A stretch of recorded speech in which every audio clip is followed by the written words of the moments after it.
जय हिंद दोस्तों। स्वागत है आप सभी का आज के इस वीडियो में। चलिए शुरू करते हैं आज का न्यूज़ एनालिसिस। सबसे पहले जानते हैं न्यूज़ ओवरव्यू क्या है। ग्रेप के बारे में जानेंगे, ग्रेप क्या है। उसके बाद ग्रेप में हम की डेफिनेशन और जो भी चरण इसमें शामिल है उसके बारे में हम डिस्कस करेंगे। उसके बाद हम जानेंगे माओवादी क्या है, माओवादी और उससे कुछ जुड़ी हुई समस्याओं को के ऊपर हम थोड़ा सा डिस्कशन करेंगे। फिर हम देखेंगे न्यू एजुकेशन पॉलिसी क्या है, क्या क्या इसमें सिग्निफिकेंस क्या है, नीड क्यों है इसकी, और इशू क्या क्या रिलेटेड है इससे। उसके बाद हम देखेंगे न्यायिक सुधारों के बारे में, न्यायिक सुधारों के ऊपर चर्चा करेंगे कि क्यों ज़रूरत है, लंबित मामले क्या है और क्या इसके ऊपर प्रभाव पड़ रहा है इसका सबके ऊपर। फिर देखेंगे नेशनल ग्रीन ट्रिब्यूनल जिसने कि कर्नाटक पर लगाया है 2900 करोड़ का कर्जा जुर्माना लगाया है कर्नाटक पर। जानेंगे एनजीटी के बारे में और उसके बाद देखेंगे ग्लोबल हंगर इंडेक्स में भारत को दिखाया नीचे। इसके ऊपर हम चर्चा करेंगे क्या है ग्लोबल हंगर इंडेक्स और किस प्रकार ये रिलेटेड है। जो भारत इसमें इंडेक्स दिखाई गई है वो किस प्रकार से, यहाँ पर हम उनका विश्लेषण करेंगे। उसके बाद हम देखेंगे Jim Corbett national park, history related to Jim Corbett national park, और इसके अलावा जानेंगे भारत के अन्य नेशनल पार्क के बारे में, कहाँ पर वे स्थित हैं। उसके बाद हम जान देखेंगे आईएमएफ के बारे में, आईएमएफ क्या है, के इंट्रोडक्शन, ऑब्जेक्टिव्स क्या है, फोकस एरिया, ऑर्गेनाइजेशंस, फैक्ट्स और रिपोर्ट्स के बारे में। उसके बाद हम जानेंगे कुछ एफएटीएफ के बारे में ब्रीफली। उसके बाद इजिप्ट और टर्की के बारे में। इस प्रकार हम कुछ आज न्यूज़ ओवरव्यू हमारा रहेगा। तो चलिए शुरू करते हैं सबसे पहले हमारी फर्स्ट न्यूज़ से। यहाँ पर ये आर्टिकल है, इसमें लिखा गया है कि ग्रेप का पालन न करने पर 451 निर्माण स्थल कराए गए बंद, जो कि हमारी जीएस3 बायोडाइवर्सिटी एंड एनवायरनमेंट से संबंधित है। यहाँ पर महत्वपूर्ण हो जाता है दोस्तों कि ग्रेप क्या है, और यहाँ पर जो ग्रेप के अलावा CAQM दे रखा है, यहाँ पर CAQM जो वायु गुणवत्ता प्रबंधन आयोग है, आप या फिर commission of air quality management भी कह सकते हैं, क्या है, इन दोनों के ऊपर हम देखने वाले हैं। तो यहाँ देखते हैं दोस्तों, तो ग्रेडेड रिस्पॉन्स एक्शन प्लान जो हमारा ग्रेप है, इसको फुल फॉर्म के रूप में आप देख सकते हैं, जो कि हाल ही में चर्चा में रहा है और जीएस पेपर 1 से जुड़ा हुआ टॉपिक भी है ये। शहरीकरण की समस्याएं उपचार जीएस3 से जुड़ा हुआ है, पर्यावरण प्रदूषण और गिरावट से जुड़ा हुआ है। दोस्तों न्यूज़ में है कि दिल्ली एनसीआर जो है उसमें घोषणा हुई कि दिल्ली एनसीआर को ग्रेडेड रिस्पॉन्स एक्शन प्लान के चरण 1 के उपायों के तहत तुरंत रखा जाए। यानी कि जो हमारा CAQM है, वायु गुणवत्ता प्रबंधन आयोग है, उसने ग्रेप के पहले चरण की दिल्ली एनसीआर में शुरुआत करने की यहाँ पर सख्त हिदायत दी है और इसके ऊपर अपने चरण को लागू करने के लिए सख्ती बढ़ा दी है। की पृष्ठभूमि में देखेंगे दोस्तों तो पता चलता है कि दिल्ली का AQI है, यानी कि एयर क्वालिटी इंडेक्स है, वो बहुत ही खराब, यानी कि खराब श्रेणी में चला गया है। और जो गुड़गांव, नोएडा और ग्रेटर नोएडा सहित जो एनसीआर के अन्य हिस्से हैं उनमें भी वायु गुणवत्ता खराब दर्ज की गई है, जिसके कारण यहाँ पर इसका पहला चरण लागू किया गया है। अब दोस्तों सबसे पहले जानते हैं ग्रेडेड रिस्पॉन्स एक्शन प्लान क्या है। जो ग्रेडेड रिस्पॉन्स एक्शन प्लान है या ग्रेप है, आपातकालीन उपायों का एक सेट है जो एक निश्चित सीमा तक पहुंचने के बाद हवा की गुणवत्ता में और गिरावट के रोकने के लिए शुरू होता है। सबसे पहले दोस्तों ये नवंबर 2016 में ग्रेप केंद्रीय प्रदूषण नियंत्रण बोर्ड यानी CPCB द्वारा प्रस्तुत किया गया था। दोस्तों सबसे पहले 2017 में इसे लागू किया गया था ग्रेप को पर्यावरण प्रदूषण प्राधिकरण के द्वारा, जो कि अब भंग हो चुका है। फिर 2021 में CAQM के द्वारा इस ग्रेप को फिर से लागू किया गया था। ग्रेप के संचालन के लिए दोस्तों CAQM द्वारा एक उप समिति का गठन किया गया है। इसे ग्रेप को लागू करने के आदेश जारी करने के लिए बार बार बैठक करने की भी आवश्यकता होती है। के प्रवर्तन में जो है पुलिस है, यातायात पुलिस, राज्यों के प्रदूषण नियंत्रण बोर्ड, परिवहन विभाग, सड़क के मालिक और निर्माण एजेंसियां में शामिल होती है, और इसको ताकि इसको सही से कार्यान्वित किया जा सके और लागू किया जा सके। इसके चरण और उपाय देखें तो पता चलता है कि ग्रेप 4 चरणों में लागू किया जाता है, यानी 4 चरणों में ग्रेप का गठन करता है। जो वायु गुणवत्ता सूचकांक यानी AQI एयर क्वालिटी इंडेक्स के मान के आधार पर सक्रिय होते हैं। चरण 2, 3, 4 के तहत कार्रवाई AQI के अनुमानित स्तर पर पहुंचने से 3 दिन पहले की जाएगी, यानी यहाँ पर अनुमान लगाया जाता है कि 3 दिन बाद अगर ये स्तर तक हमारा एयर क्वालिटी इंडेक्स पहुंच जाएगा, उससे पहले चरणों को लागू कर दिया जाता है। और जो पिछली श्रेणी की चरण है, यानी चरण 2 है, तो चरण 3 अगर लागू होगा तो चरण 2 के जो भी उपाय है वो सारे यथा यथावत लागू रहेंगे। अब यहाँ पर आता है कि AQI को मूल्यों को कैसे निर्धारित किया जाता है। तो दोस्तों जो CAQM है, यानी कि जो CAQM है वो भारतीय उष्णकटिबंधीय मौसम विज्ञान संस्थान और भारत मौसम विज्ञान विभाग IMD है, इंडियन मेट्रोलॉजिकल डिपार्टमेंट के पूर्वानुमानों पर निर्भर है। अगर ये बताएंगे कि हाँ अब AQI इतना पहुँचने वाला है, तब CAQM है वह जो कि ग्रेप के चरणों को लागू करता है। पहले चरण में दोस्तों खराब श्रेणी आती है, जिसमें 201 से 300 के बीच में का AQI रहता है। इसको PDF को दोस्तों हम उपलब्ध करा देंगे, इसमें आप और देख सकते हैं। इसके अलावा चरण 2 को देखेंगे तो इसमें बहुत खराब श्रेणी आ जाती है, 301 से 400 AQI हो जाता है। चरण 3 में जब AQI 401 से 405 पहुंच जाता है तो इसको गंभीर श्रेणी का नाम दिया जाता है। और चरण 4 में गंभीर प्लस श्रेणी, यानी कि गंभीर प्लस में चला जाता है, जो 450 से ऊपर इसका AQI पहुंच जाता है। यहाँ पर फिर गंभीर रूप से जो है उपाय किए जाते हैं, जिसमें कि ट्रकों का प्रवेश बंद कर दिया जाता है NCR में। इसके अलावा राज्य सरकार स्कूल को बंद कर देती है, ओड इवन लागू हो जाता है, वाहन चलाने के बहुत सारे नियम लागू हो जाते हैं। आगे बढ़ते हैं दोस्तों, पता करते हैं और देखते हैं वायु गुणवत्ता प्रबंधन आयोग CAQM के बारे में क्या है ये और इसकी स्थापना कब हुई थी। राष्ट्रीय राजधानी क्षेत्र और आसपास के क्षेत्रों में वायु गुणवत्ता प्रबंधन आयोग अधिनियम 2021 के तहत गठित एक वैधानिक निकाय है, यानी कि ये एक कानून के द्वारा बनाया गया निकाय है, संवैधानिक निकाय नहीं है। संविधान में इसका उल्लेख नहीं किया गया। का उद्देश्य दोस्तों NCR और आसपास के जो क्षेत्र हैं उनमें वायु गुणवत्ता से संबंधित समस्याओं को बेहतर समन्वय, अनुसंधान, पहचान और समाधान करना है। क्योंकि NCR में कुछ हरियाणा के क्षेत्र आते हैं, पंजाब के क्षेत्र आते हैं, यूपी के आते हैं, राजस्थान के आते हैं, और यहाँ पर इन सभी राज्यों की अलग अलग पर्यावरण प्रदूषण का नियंत्रण बोर्ड है, और इस कारण इनमें समन्वय नहीं बैठ पाता है। इसके लिए इसका निर्माण किया गया है ताकि NCR में जो भी क्षेत्र आता है उसके ऊपर सिर्फ CAQM के निर्णय या फिर CAQM का जो कि प्रावधान है वो लागू हो सकें, और जो NCR रीजन है उसमें प्रदूषण को नियंत्रण करने के लिए एक समन्वय सभी बोर्डों में स्थापित किया जा सके। मूल प्राधिकरण दोस्तों इसके हैं पर्यावरण, वन और जलवायु परिवर्तन मंत्रालय। अब इसके देखते हैं शक्तियाँ और कार्य। तो इसमें जो यूपी, पंजाब, हरियाणा, राजस्थान है उसके इलाके हैं, उनके जो राज्य प्रदूषण नियंत्रण बोर्ड है उनके स्थानों पर यह जगह यह कार्य करता है, और इसके पास बहुत सारी शक्तियाँ हैं। इसके अंतर्गत यह गैर अनुपालन के मामले में किसी उद्योग को बंद भी कर सकता है और पानी और बिजली की आपूर्ति भी काट सकता है। ये क्यों दोस्तों पराली जलाने से रोकने के लिए राज्यों द्वारा की गई कार्रवाई की निगरानी भी करता है, और राज्यों, सरकारों और CAQM द्वारा जारी निर्देशों के बीच अगर किसी भी प्रकार का यहाँ पर परस्पर विरोध दिखाई पड़ता है तो CAQM के जो आदेश हैं और निर्देश है वही मान्य होंगे है NCR रीजन में। दोस्तों CAQM एक स्थायी निकाय है और इसमें 20 सदस्य अधिक होते हैं, अधिकतम 20 सदस्य होते हैं। इसका सचिव या मुख्य सचिव स्तर के सरकारी अधिकारी की इसके द्वारा इसकी अध्यक्षता की जाती है। तो ये था दोस्तों हमारा ग्रेप क्या है, ग्रेप और CAQM। अब बढ़ते हैं हमारी अगली खबर की ओर। दोस्तों DU के पूर्व प्रोफेसर साईं बाबा को अभी जेल में ही रहना होगा, ये कुछ खबर है, आर्टिकल है, जो कि कहीं ना कहीं हमारे इसका बैकग्राउंड जो है वो GS3 इंटरनल सिक्योरिटी से लिंक्ड है। यहाँ पर माओवादियों से संबंध रखने के कारण इसको गिरफ्तार किया गया है और जेल में रखा गया है। जानते हैं क्या है माओवादी, क्या है इनके विरोध का कारण और चुनौतियाँ क्या है इसमें शामिल। दोस्तों माओवाद एक साम्यवाद का एक रूप है जिसे माओ से तुंग द्वारा विकसित किया गया है। इसमें दोस्तों सशस्त्र विद्रोह होता है, बड़े पैमाने पर लामबंदी भी होती है, और रणनीतिक गठबंधों के संयोजन के माध्यम से राज्य शक्ति पर कब्जा करने का एक सिद्धांत इसमें दिया गया है। घटकों में दोस्तों राज्य संस्थाओं के खिलाफ दुष्प्रचार और का भी उपयोग किया जाता है।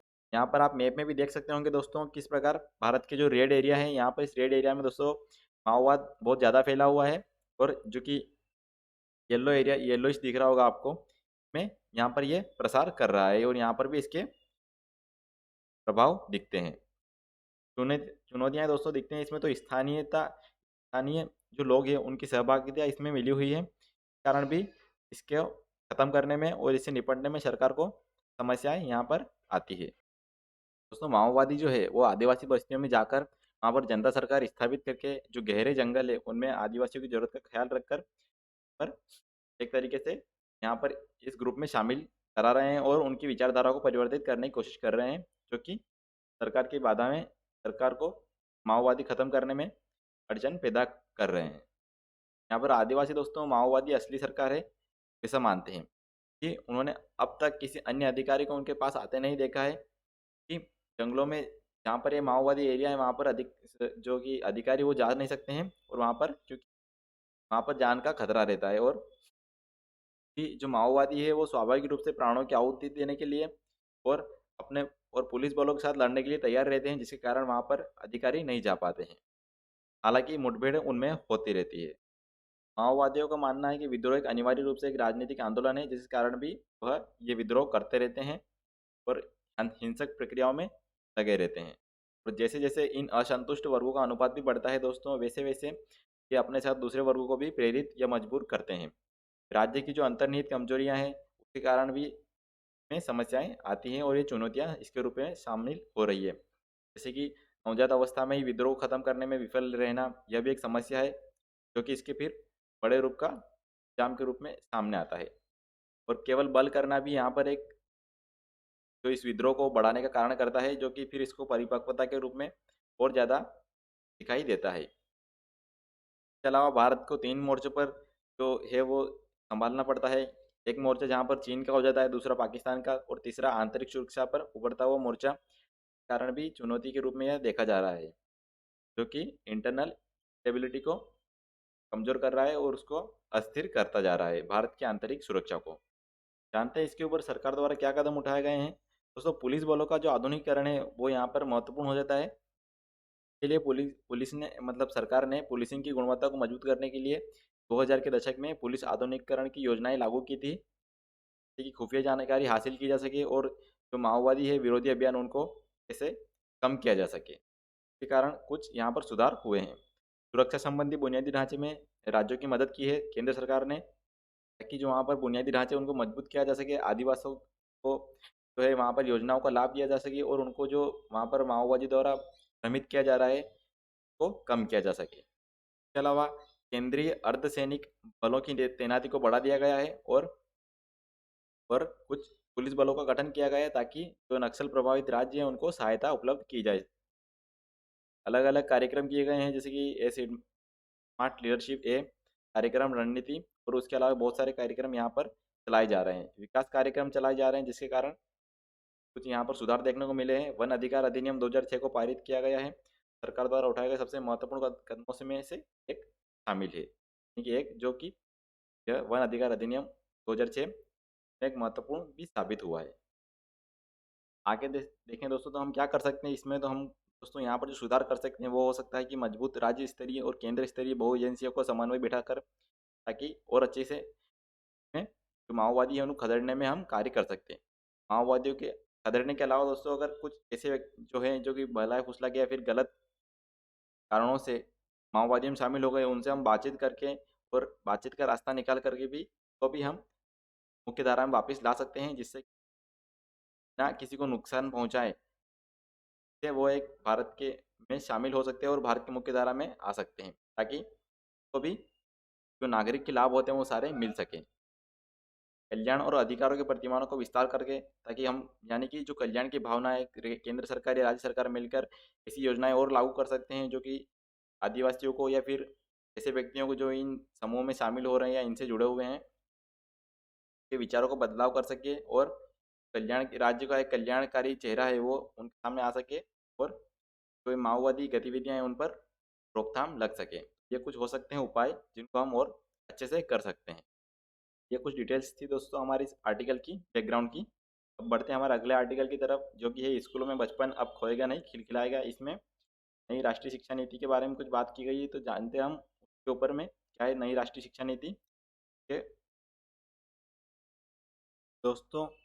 नई राष्ट्रीय शिक्षा नीति है न्यू एजुकेशनल पॉलिसी, जो 2020 में लागू की गई थी। उसकी जानते हैं significance, need for new policy और इसके अलावा अन्य महत्वपूर्ण पहलुओं को। सबसे पहले देखिए तो क्यों ज़रूरत पड़ी, यानी कि नीड फॉर न्यू पॉलिसी क्यों थी हमको। यहाँ पर अगर आप देखें तो मोर देन 3 डिकेड यानी कि 3 दशक से ज़्यादा हमको हो गए थे हमारी शिक्षा नीति में बदलाव किए गए। जो लास्ट शिक्षा नीति थी वो हमारी 1986 में पारित की गई थी, और मॉडिफाइड किया गया था सिर्फ उसको 1992 में। इसके कारण भी हमें इसमें बदलाव की ज़रूरत महसूस होने लगी थी, क्योंकि दुनिया बदल रही है दोस्तों, समाज बदल रहा है, जिसके कारण हमारी शिक्षा नीति में बदलाव की ज़रूरत है। इसके इसके अलावा मोन्यूमेंटल चेंज हुए हैं, काई किस में हुए हैं, तो उसमें आप देख सकते हैं सोसाइटी में चेंज हुआ है, इकोनॉमी में चेंज हुआ है, नेशन राष्ट्र में चेंज आया है, वर्ल्ड में चेंज आया है, जो कि हर दिन दिखता ही है। और इस कारण भी इसको चेंज की बहुत ज़रूरत आवश्यकता महसूस हो रही थी। सोसाइटी में देखोगे आप तो आपको यहाँ पर पॉपुलेशन जो हमारी थी वो इंक्रीज हो गई 65% तक। और जो साइजेबल अगर आप देखें यहाँ पर तो एस्पायरेशनल जो मिडिल क्लास है उसमें बहुत ही ज़्यादा चेंज यहाँ पर दिखाई दिया है। और वर्ल्ड में आप देखें तो यहाँ पर मैसिव डेवलपमेंट हुए हैं, टेक्नोलॉजी में नए नए उद्योग हुए हैं और भी। और जो महत्वपूर्ण आए हैं बदलाव वो हमारे टेक्नोलॉजी में ज़्यादा आए हैं, जिस कारण भी यहाँ पर को शामिल करने की बहुत ही ज़रूरत है। एजुकेशन सिस्टम दोस्तों वो रिएक्ट हो गया है ओल्ड इशू के द्वारा, यानी कि पुराने पुराने मुद्दे उनमें भरे भरे हुए हैं, जो कि हालांकि दृष्टि से बहुत सारे उनमें से रिलेवेंट आजकल नहीं रह गए हैं। इक्वालिटी और आजकल जो नए नीड टू चेंज है वो है कि according to demand of 21st century, यानी कि 21वीं शताब्दी है के अनुसार जो डिमांड है चेंज की वो यहाँ पर आवश्यक हो गई है। प्रोफेशनलिज्म जो आज बढ़ गया है, जो बदल गया है थोड़ा बहुत, और उसको भी एड्रेस करने की बहुत यहाँ पर ज़रूरत महसूस होती है। आगे देखें दोस्तों तो यहाँ पर दिखता है successive ACR reports. ACR reports होती है एजु, एजुकेशन के क्षेत्र में की जाती है, यानी कि जो annual status of education report है उनमें जो सक्सेसिव मतलब रिपोर्ट्स आई है उनके जो उनमें जो प्रावधान किए गए हैं, उनमें जो सुझाव दिए गए हैं, उनमें भी यही दिया गया है कि में बदलाव किए जाने आवश्यक है। और जो सक्सेसिव एएसआर रिपोर्ट्स है उनमें अगर यहाँ पर हाईलाइटेड आप देखें सॉरी स्टेट, यानी कि जो ऐसे क्षेत्र हैं जहाँ पर हमें सुधार की ज़रूरत है वो ऐसे हैं, लो लर्निंग आउटकम हो रहा है हमारी इस एजुकेशन में, लैक ऑफ इंफ्रास्ट्रक्चर, यानी कि इंफ्रास्ट्रक्चर से जुड़ी समस्याएं हैं और उसमें समस्याएं हैं, यानी कि इंफ्रास्ट्रक्चर को सुधारने की आवश्यकता है। रीजनल डिस्पैरिटीज बढ़ रही है जिस कारण भी इस एजुकेशन पॉलिसी में सुधार की अनुशंसा की गई है। अन्य इशू इशू देखें दोस्तों तो पेडागोगी है, यानी शिक्षा शास्त्र है, क्योंकि आज जो पुराना है वो दोस्तों जनरली किस पर फोकस करता है, हमारे रोट लर्निंग पर। रोट लर्निंग यानी कि रटने की पद्धति। और उसके अलावा जो एक्सेसिव कंपटीशन बढ़ गया है आज, उसके अलावा उसमें जो है मार्क्स रैंक्स में भी जो इशू है पुराने उनको रिलेटेड उनको यहाँ पर एड्रेस किया गया है। और जो बाजारीकरण हुआ है, मार्केटाइजेशन हुआ है एजुकेशन का, जो कि इलॉजिकली ग्रोथ है हुई है एजुकेशनल इंस्टीट्यूशन की, और डिसप्रोपोर्शनेट जो हुई है डिमांड फॉर पर्टिकुलर सेक्टर्स की, और क्रिएटर ऑफ एजुकेटेड अनएम्प्लॉयड, यानी कि जो अनएम्प्लॉयड एजुकेशन एजुकेटेड अनएम्प्लॉयड है उनका जो उत्पादन हो रहा है या उनका जो सृजन हो रहा है वो भी यहाँ पर एक बहुत ही बड़ा समस्या है, जो कि एक मार्केटाइजेशन के कारण हो रहा है एजुकेशन की। ये कुछ इसकी नीड है दोस्तों। अब जानते हैं इसके कुछ सिग्निफिकेंस के बारे में। सिग्निफिकेंस में देखते हैं दोस्तों तो एजुकेशनल पॉलिसी में रिकॉग्नाइज द इम्पोर्टेंस ऑफ क्या है, जो कि फॉर्मेटिव ईयर्स है। तो सिंपल तरीके समझा जाए तो एजुकेशनल पॉलिसी में सुधार के यहाँ पर सिग्निफिकेंस दिखते हैं। इसके अलावा इंक्लूजन हुआ वोकेशनल कोर्सेज का। वोकेशनल कोर्सेज जो है उनको बढ़ावा देना है और उनको इसमें शामिल करने का में जोर दिया गया है।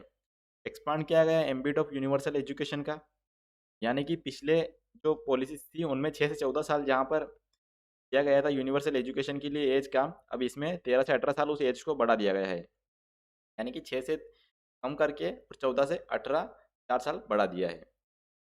मीडियम ऑफ इंस्ट्रक्शन यहाँ पर जो एक्सेप्टेंस है 3 लैंग्वेज फार्मूला अपनाया गया है। उसके अलावा जो प्राइमरी एजुकेशन मदर टंग में दी जाने की बात की गई है, और जो और इंग्लिश मीडियम का जो एक है उसको कम करने की यहाँ पर कोशिश की गई है, यानी कि जो इंग्लिश मीडियम का एक तरीके से आप हाइस्टेरिया मतलब भावोन्माद जो है बना हुआ इंग्लिश मीडियम का, उससे दूर होने की कोशिश यहाँ पर की गई है। गुड गवर्नेंस को यहाँ पर बढ़ावा देने की बात की गई है। जो मल्टी डिसिप्लिनरी कैरेक्टर है higher education higher education institution का HEIs का, वो यहाँ पर बढ़ावा देने की कोशिश की गई है। गुड डिस्कशन एंड सजेशन को बढ़ावा देने की कोशिश की जा रही है इसमें। और मोर फॉरेन यूनिवर्सिटी को कंपटीशन फॉर क्वालिटी, यानी कि फॉरेन यूनिवर्सिटी से क्वालिटी कंपटीशन करने के भी यहाँ पर इसमें कुछ प्रावधान और इसको बढ़ावा देने की इसमें तरीकों पर चर्चा की गई है। इसके अलावा इसमें कुछ salient feature of higher education भी दिए गए हैं। यहाँ पर आप salient features of new education policy और भी कुछ देख सकते हैं, तो हम उपलब्ध करवा देंगे आपको, क्योंकि टेलीग्राम ग्रुप में आपको मिल जाए। इसके अलावा आप हर पॉलिसी में कुछ ना कुछ समस्याएं होती है, इसमें कुछ समस्याएं हैं उसको हम देखते हैं कि इशू इससे क्या क्या रिलेटेड है। इसमें जो है वो सम प्रपोजल्स है वो यहाँ पर एक तरीके से लीगल चैलेंज के रूप में यहाँ पर दिखाई देते हैं। Aim of breaking coaching class culture को यहाँ पर दिखाई देता है, जो कि पॉलिटिकल जो पॉलिटिकल जो सफिशिएंट ना होने से लैग कर सकता है। यहाँ पर कोचिंग क्लास का जो कल्चर ब्रेकिंग गेम है वो यहाँ पर लैग कर सकता है। इसके अलावा जो कुछ कंट्रोवर्सी है यानी कि no exam till 7th class, जो ऐसी कंट्रोवर्सी है उनको ये नेग्लेक्ट करता है और उन पर में चर्चा नहीं की गई है। प्री ब्रेकफास्ट को भी यहाँ पर कुछ क्रिटिसाइज किया जा रहा है कि यहाँ पर ये हमारे फिजिकल कॉस्ट को ये बढ़ाएगा और जो करप्शन को और इरेगुलरिटीज़ को भी बढ़ावा देने में मदद करेगा। इसके अलावा कुछ सजेशन दिए गए हैं, जैसे कि इन्वेस्टमेंट ऑफ 6% ऑफ जीडीपी यहाँ पर एजुकेशन में, ऐसा ही 6% का जो हमारी जीडीपी है उसका 6% यहाँ पर इन्वेस्टमेंट किया जाए, इस प्रकार से कुछ सजेशन दिए गए हैं। जो कि पहले जो एजुकेशन पॉलिसी है उनमें के आसपास कुछ किया गया था, परंतु अभी तक वो यहाँ पर पूरा नहीं हो पाया, यानी कि अभी तक जो पुराने वादे किए गए थे वो अभी तक इस पॉलिसियों में पूरे नहीं हो पाई है, परंतु यहाँ पर जो ये किया गया है उसको लेकर भी यहाँ पर असमंजस या फिर यहाँ पर संभावना नहीं प्रतीत होती है। इसके अलावा मिसमैच होता है स्किल इम्पॉर्टेंट में, तो टास्क ऑन क्रिटिकल थिंकिंग में यहाँ पर कम कम की गई है, यानी कि जो क्रिटिकल थिंकिंग है वो यहाँ पर बात जरूर की गई है, परंतु आप ग्राउंड लेवल पर जब जाएंगे तो वहाँ पर आपको रियलिटी डिफरेंट दिखाई देगी। इसके अलावा यहाँ पर कुछ की डिफरेंस है दोस्तों, उनको हम चर्चा करते हैं कि स्ट्रीम्स जो होती पहले साइंस कॉमर्स और आर्ट्स मुख्य रूप से थी, परंतु इसमें जो है वो no hard separation of streams नहीं किया गया है, यानी कि साइंस कॉमर्स आर्ट्स जैसा सेपरेशन यहाँ पर नहीं होगा। और जो स्टूडेंट है वो उसकी विल के हिसाब से, उसकी इच्छा के हिसाब से, उसका इंटरेस्ट जिसमें है उसको चूज़ कर सकता है, चाहे वो साइंस का सब्जेक्ट करे, कॉमर्स का करे या आर्ट्स का, यानी कि तीनों का मिक्स भी वो चूज़ कर सकता है। जैसे कि अगर मैं चाहूँ तो यहाँ पर मैथ्स ले सकता हूँ, उसके साथ चाहूँ तो कॉमर्स में कोई सब्जेक्ट ले सकता हूँ और आर्ट्स में भी मैं किसी सब्जेक्ट को, तीनों को एक साथ पढ़ सकता हूँ। इसके अलावा पेडागोजिकल स्ट्रक्चर है जो पहले था वो 10+2+3 था, और इस बार जो इसमें चेंज आएंगे वो है 5+3+3+4 होगा। बोर्ड एग्जाम से देखें तो based on memorising facts and used to be held once a year, यानी कि जो याद रखना पड़ता था और साल में एक बार होता था बोर्ड एग्जाम, पर अगर आप यहाँ देखेंगे तो ये based on core competencies with student allowed to take the exam twice, यानी कि साल में 2 बार होगी, और जो कोर कॉम्पिटेंसीज है उसके ऊपर होगी, यानी कि जो मुख्य क्षमताएं या आंतरिक क्षमताएं स्टूडेंट की उसके ऊपर यहाँ पर ये बेस्ड होगी कुछ। अवार्ड ऑफ डिग्री में देखें दोस्तों तो यहाँ पर जो आफ्टर कंप्लीशन ऑफ 3 और 4 years degrees provided to the student, यानी कि 3-4 साल में आप देखते हैं कॉलेज में डिग्री प्रोवाइड की जाती है, परंतु जब नेशनल एजुकेशन पॉलिसी जो 2023 से 24 में लागू की जाने की बात की जा रही है, में मल्टीपल एग्जिट्स होंगे, यानी कि सर्टिफिकेट के साथ आप 1 साल बाद भी निकल सकते हैं और डिप्लोमा के साथ 2 साल बाद भी आप कॉलेज से निकल सकते हैं। यहाँ पर 3 और 4 साल मैंडेटरी और नहीं होगा। वोकेशनल एजुकेशन जो अभी की पॉलिसी है उसमें नहीं दिखाई देती है, जबकि वोकेशनल एजुकेशन पर यहाँ पर 6th क्लास से ही शुरू की जाने की बात की जा रही है इंटर्नशिप की। मार्कशीट स्कोरिंग जो देखी जाती है दोस्तों आज अभी की एजुकेशन पॉलिसी में, वो ऑब्टेंड इन एग्जाम में जो आती है उसी पर देखा जाता है, जबकि इस एजुकेशन पॉलिसी में बात की गई है कि जो 360 डिग्री परफॉर्मेंस यहाँ पर इवोल्यूशन किया जाएगा, सिर्फ एग्जाम के मार्क्स यहाँ पर कैलकुलेट नहीं किए जाएंगे, यानी कि आपका गेम्स, आर्ट्स, म्यूजिक्स या अदर कोई भी स्किल टाइप जो भी वहाँ पर जो होगा, गार्डनिंग वगैरह आप, या फिर अलग जो भी वोकेशनल कोर्सेज होंगे उनके हिसाब से सारों को मिलाकर यहाँ पर एक 360 डिग्री यहाँ पर इवोल्यूशन इसका इवोल्यूशन किया जाएगा। एंट्रेंस टेस्ट देखें दोस्तों तो पहले हर कॉलेज या फिर अलग अलग एजुकेशनल इंस्टीट्यूशन है उसके लिए अलग अलग यहाँ पर एंट्रेंस टेस्ट होते थे, पर इसके हिसाब से यानी कि में जो प्रावधान किए जाएंगे उसमें सिंगल एंट्रेंस टेस्ट के हिसाब से ही सभी को स्टूडेंट को सिलेक्ट किया जाएगा और उनको एक ही साथ वो सभी हायर एजुकेशन इंस्टीट्यूट्स में भर्ती हो सकते हैं, या फिर एक साथ उनका इंटरेस्ट टेस्ट देकर अपनी इच्छा से या अपने मार्क्स के आधार पर वहाँ पर अपना एडमिशन करा सकते हैं, जैसा कि इस बार CUET के एग्ज़ाम में हुआ था। ये थी हमारी कुछ नेशनल एजुकेशन पॉलिसी। अब बढ़ते हैं हमारे अगले आर्टिकल पर। तो इस आर्टिकल में चर्चा की गई है हमारे न्याय कि प्रधानमंत्री मोदी ने जो न्याय मिलने में देरी देशवासियों के समक्ष बड़ी और कड़ी चुनौती का अपना भाषण दिया था, या फिर उन्होंने बात कही है, उसके ऊपर यहाँ पर में हम चर्चा करने वाले। जो इसका बैकग्राउंड है वो यह है कि जो न्यायिक देरियाँ चल रही है या फिर न्यायिक सुधार क्या किए जा सकते हैं, जो न्याय न्याय मिलने में देरी होती है, उसके ऊपर हम इसमें चर्चा करने वाले हैं। ये हमारे जीएस पेपर 2 से संबंधित है। चलिए इस पर हम देखते हैं इसमें क्या सुधारों की आवश्यकता है, क्यों क्या कारण बनते हैं इसके पीछे और क्या-क्या सरकार ने इस पर कदम उठाए हैं। दोस्तों सबसे पहले अगर आप यहाँ पर देखें कि हमारे इतनी न्यायिक जो यहाँ पर देरी हो रही है, प्रधानमंत्री ने बात की है न्याय मिलने में, वो क्यों हो रही है? तो सबसे पहले यहाँ पर इसका कारण दिखाई देता है न्यायपालिका उसमें लंबित मामलों की स्थिति। ये मामले इतने बढ़ गए हैं कि कोर्ट उनको पुराने मामले ही सोल्व नहीं कर पा रही है और इस कारण मामले की यहाँ पर फहरिस्त लंबी होती जा रही है या फिर इनकी लिस्ट लंबी होती जा रही है। जो राष्ट्रीय न्यायिक डाटा ग्रिड है एनजेडीजी के अनुसार दोस्तों, अधीनस्थ न्यायालय है उनमें 93 करोड़ मामले, उच्च न्यायालय में 49 लाख मामले और उच्चतम न्यायालय में 57,987 मामले लंबित है। सुप्रीम कोर्ट के 30% से ज़्यादा मामले तो 5 साल से ज़्यादा पुराने हैं और जबकि इलाहाबाद हाई कोर्ट के 15% अपीलें 1980 के दशक से समाप्त हो रहा है। यानी कि आप देख सकते हैं यहाँ पर 1980 के दशक से तक की अपीलें अभी तक यहाँ पर इलाहाबाद हाई कोर्ट में है। और जो विधि आयोग है 2009, उसकी एक रिपोर्ट में भी यहाँ पर बताया गया था कि जो अभी हाल की जो संख्या है न्यायाधीशों की, अगर उनके हिसाब से अगर देखा जाए, अगर इन मामलों को सुलझाने में जितना समय लग रहा है, इस प्रकार 464 साल हमको और लगेंगे। तो भारत के दोनों पोल में देरी के कारण भी, और यहाँ पर जो मुख्य केसों का दोस्तों जो लंबे चलते हैं उनके उनमें पुलिस और जुडिशरी का भी एक मुख्य कारण के रूप में यहाँ पर शामिल आते होते हैं, कारण केसेस बहुत लंबे चलते हैं। इसके अलावा अगर यहाँ देखेंगे तो आप जो टेंडेंसी देखेंगे केस की, जो केसों का लंबित मामले हैं वो यहाँ पर पूर्वी क्षेत्रों में ज़्यादा दिखेंगे पश्चिमी राज्यों की तुलना में। यानी कि जो पूर्वी राज्य हैं भारत के, उनमें यहाँ पर मामले ज़्यादा दिखाई देते हैं लंबित। अब जो ये लंबित मामले, उनका कारण क्या है, उनका अगर हम देखें तो यहाँ पर शॉर्टेज ऑफ जजेस, यानी कि हमारे जो जज है, न्यायाधीश है, उनका कम होना यहाँ पर एक सबसे बड़ा कारण यहाँ पर प्रतीत होता है। और एक रिपोर्ट के अनुसार यहाँ पर 35% जो जजेस की पोस्ट है या फिर किसी भी सब ऑर्डिनेट में कोर्ट में पोस्ट हैं, अन्य पोस्टें भी उसके अलावा वहाँ पर खाली है। कारण यहाँ पर मामलों में जो बर्डन है वो एग्जिस्टिंग, यानी कि जो अभी फिलहाल जो कर्मचारी हैं उन पर आता है। और रिपोर्ट में ये पता चलता है कि 17 जजेस जो कि 1 मिलियन पर 17 जजेस यहाँ पर भारत में अवेलेबल हैं, जबकि जो कमीशन है, लो कमीशन, पहले ने सिफारिश की थी 50 जजेस हर 1 मिलियन पर, यानी कि 50 जजेस मिलियन हर पर मिलियन की बात कही गई है। उसके अलावा हमारे के बजाय हमारे पास सिर्फ 17 जजेस पर मिलियन अवेलेबल है। यानी कि आप देख सकते हैं कितना बड़ा डिफरेंस हमारे यहाँ पर दिखाई देता है, जो कि के ऊपर का एक मुख्य कारण के रूप में सामने आता है। इसके अलावा फ्रीक्वेंट एडजॉर्नमेंट्स, यानी कि जो मामलों का बार बार रुकना है, यानी कि बार बार स्थगन जो होता है मामलों का कोर्ट में, कारण भी मामले लंबे खींचे जाते हैं। जबकि जो मैक्सिमम अलाउंस है, यानी कि मामलों के एडजमेंट का, वो 3 बार किया गया है।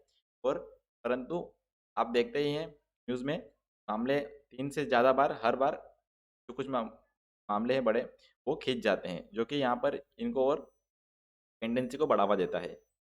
और जो बजटरी एलोकेशन है, यानी बहुत कम बजट जो हमारा इंफ्रास्ट्रक्चर, यानी कि जो जुडिशरी के लिए इंफ्रास्ट्रक्चर के लिए अलाउंस होता है, अलोकेशन होता है, जिस कारण से भी ये एक कारण बनता है इसका। इसके अलावा बर्डन ऑफ गवर्नमेंट केसेस का, यानी गवर्नमेंट के केसेस भी इतने हैं कि वो खुद ही एक बर्डन के रूप में यहाँ पर आते हैं। 46% के लगभग इनको यहाँ पर कैलकुलेट किया गया है टोटल केसेस का। इसके अलावा जो जज का वैकेशन होता है, जज की छुट्टियाँ होती है, वो यहाँ पर महत्वपूर्ण हो जाता है, क्योंकि सुप्रीम कोर्ट के जज है उसका एवरेज वर्किंग डेज 188 है,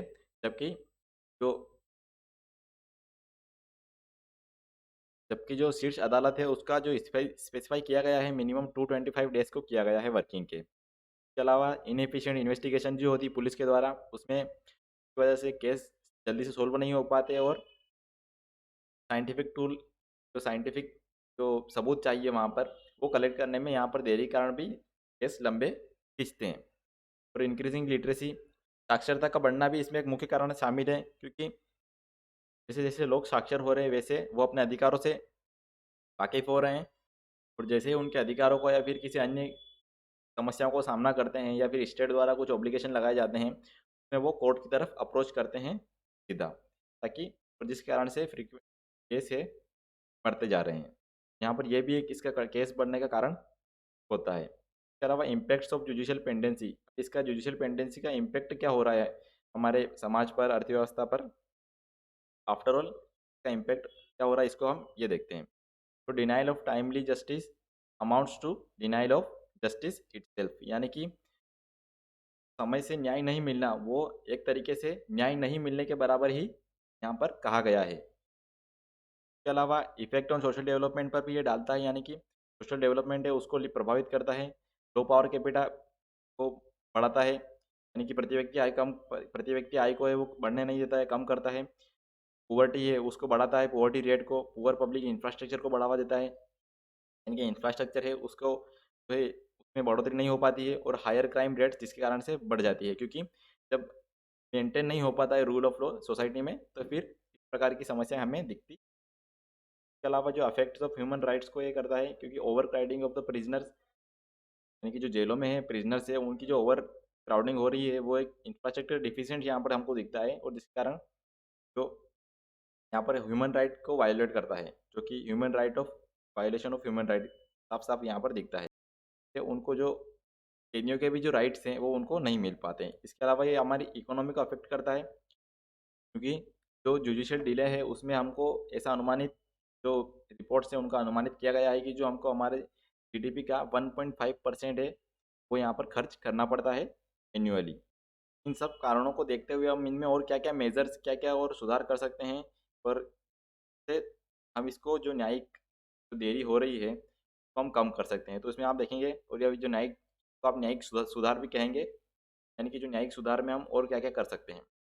यहाँ पर हम देख सकते हैं कि state should provide suitable land for construction of court building, यानी कि ज़्यादा और ज़्यादा कोर्ट बिल्डिंग का कंस्ट्रक्शन करने के लिए स्टेट को यहाँ पर बिल्डिंग्स या फिर लैंड प्रोवाइड करनी चाहिए, ताकि हम ज़्यादा कोर्ट का लैंड मतलब निर्माण कर सकें, और जहाँ पर ज़रूरत है इस आबादी पर कोर्ट की, हम उसको एक्स्ट्रा वहाँ पर और कोर्ट बनाकर को सुधार कर सकें। उसके अलावा timeline setup of computerisation of all courts, यानी कि एक हमें ही या फिर हमें एक समय सीमा तय करनी चाहिए ताकि जल्दी से जल्दी हम ई कोर्ट्स का निर्माण कर सके ज़्यादा से ज़्यादा। इसके अलावा ऑल इंडिया जुडिशल सर्विसेज को सुधार कर, ताकि जो इसमें तो ये इसे हमारे इंक्रीजिंग करेगी हमारी किसको क्वालिटी को, जजेस की क्वालिटी को बढ़ाएगी, और हेल्प करेगी हमें रिड्यूस करने के लिए पेंडेंसी में।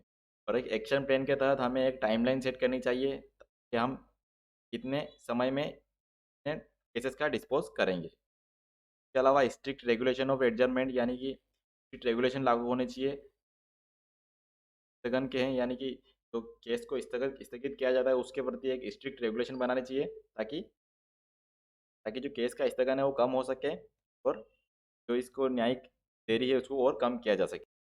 कोर्ट का मैनेजमेंट सही से को अच्छा से करना चाहिए, यानी कि इसमें मैनेजमेंट में सुधार करना होगा, और जो डाटा है उसका अच्छे से कलेक्ट करके उस डाटा पर विश्लेषण करके और भी कुछ सुधारों की यहाँ पर आवश्यक है। इंफॉर्मेशन टेक्नोलॉजी को बढ़ावा देना होगा, जो केसेस का फीलिंग है उसको इलेक्ट्रॉनिकली यानी कि कंप्यूटराइज करना पड़ेगा हमारे को। जुडिशियल रिफॉर्म्स में कंप्यूटराइजेशन में महत्वपूर्ण हो जाएगा, क्योंकि e courts are welcome step in the direction, यानी कि ई कोर्ट्स का वेलकम भी देश में किया जा रहा है और यहाँ पर इसको बढ़ावा देने की और कोशिश है। इसके अलावा अल्टरनेट डिस्प्यूट रिजोल्यूशन को बढ़ावा देना होगा, जैसे कि जो केसेस हैं उनका डायरेक्ट कोर्ट में आना की बजाय वो किसी जगह ही सोल्व हो जाए, ताकि उनको कोर्ट की ज़रूरत ना पड़े और कोर्ट पर उन केसेस का बर्डन ना बढ़े।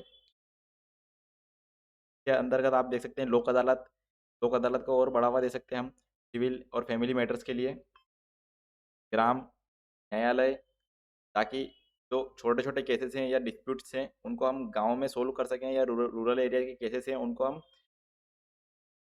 वहीं पर सोल्व कर सकें।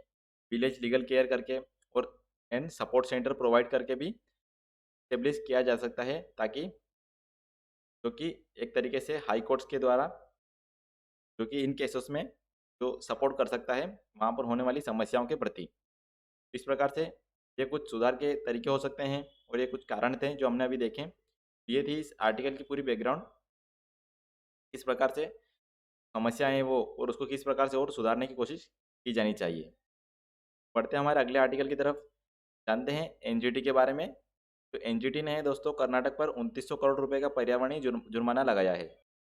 तो इस पर चर्चा करते हैं एनजीटी क्या है। तो आप यहाँ पर देखेंगे तो एनजीटी दोस्तों वो इंडिया का तीसरा देश है जो कि ऑस्ट्रेलिया न्यूजीलैंड के बाद एनजीटी को स्थापित करने वाला देश बना है। यहाँ पर इंडिया है दोस्तों, वो tribunal is India's first dedicated environment court, यानी कि पहला डेडिकेटेड कोर्ट है इन्वायरमेंट के प्रति। इसका एक दोस्तों ऑब्जेक्टिव यानी उद्देश्य इसका यह है कि यह किसी भी केस की फीलिंग के 6 महीने के अंदर उसको सुलझाने का इसका एम रहता है। और जो इसकी प्रिंसिपल बेंच रहती है वो न्यू दिल्ली में है। उसके अलावा इसकी सर्किट बेंचेस भी है जो कि चेन्नई, भोपाल, पुणे, कोलकाता इस प्रकार से यहाँ पर स्थित है रिमोट पार्ट्स ऑफ इंडिया में। अगर यहाँ पर देखें दोस्तों तो यहाँ पता चलता है कि नेशनल ग्रीन ट्रिब्यूनल है वो इस्टेब्लिश किया गया था under section 3 of the national green tribunal act 2010, यानी कि नेशनल ग्रीन ट्रिब्यूनल 2010 का जो एक्ट था उसके सेक्शन 3 के तहत का इस्टेब्लिशमेंट किया गया था।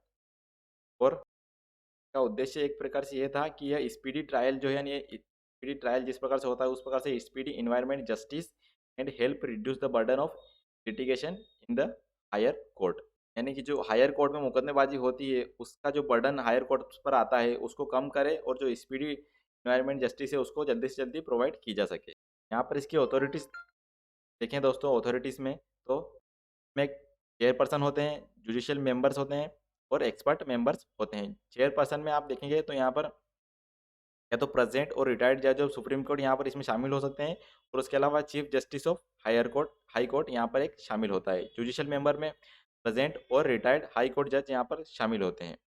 एक्सपर्ट मेंबर में देखेंगे आप तो यहाँ पर PhD in science with environment experience के साथ वो व्यक्ति यहाँ पर शामिल हो सकता है जो कि पीएचडी जिसने साइंस में की रखी हो और इसके बाद एनवायरनमेंट का एक्सपीरियंस हो।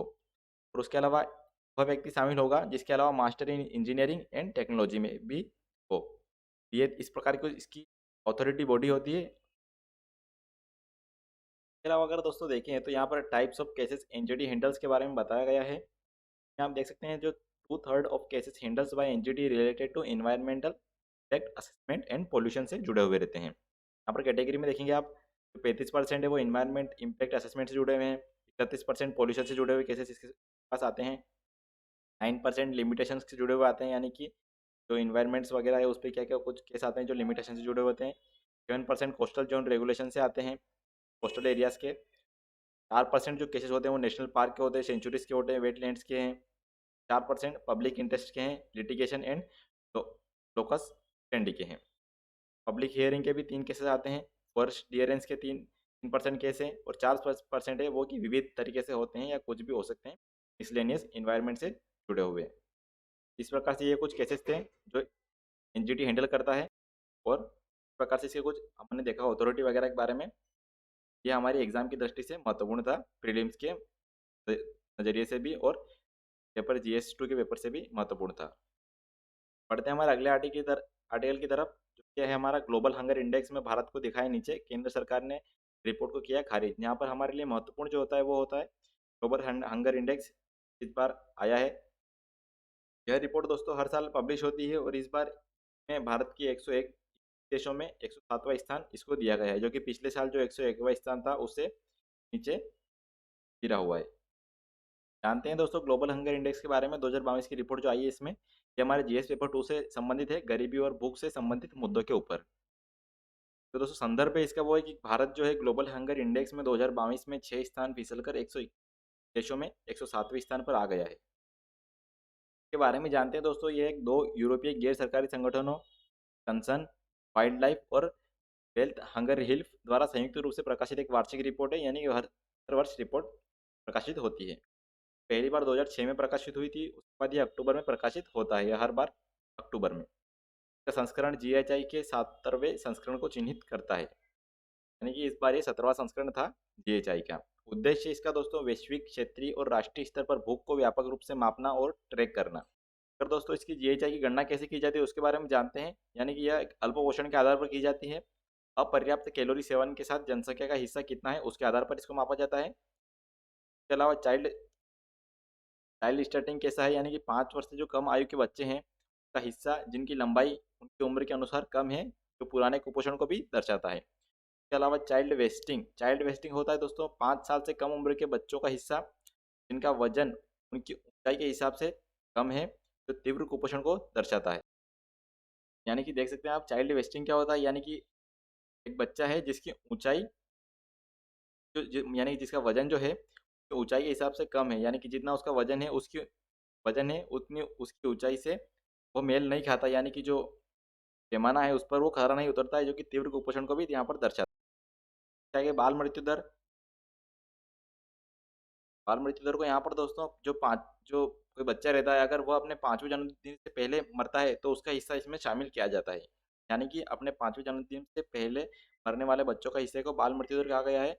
आंशिक रूप से जो कि अपर्याप्त पोषण और अस्वास्थ्यकर वातावरण के घातक मिश्रण को ये दर्शाता है। तो ये इस प्रकार अल्पोषण, चाइल्ड स्टंटिंग, चाइल्ड वेस्टिंग और बाल मृत्यु दर ये यहाँ पर इसके कुछ गणना करने के आधार होते हैं। दी गई इमेज से भी दोस्तों आप समझ सकते हैं किस प्रकार इन चारों का उपयोग करके यहाँ पर को जोड़ा जाता है। यहाँ पर 100 पॉइंट स्केल ली जाती है, जिसमें आप यहाँ पर देख सकते हैं कि अगर ये जीएचआई अगर 9.9 से कम है तो ये अच्छा है, लो है।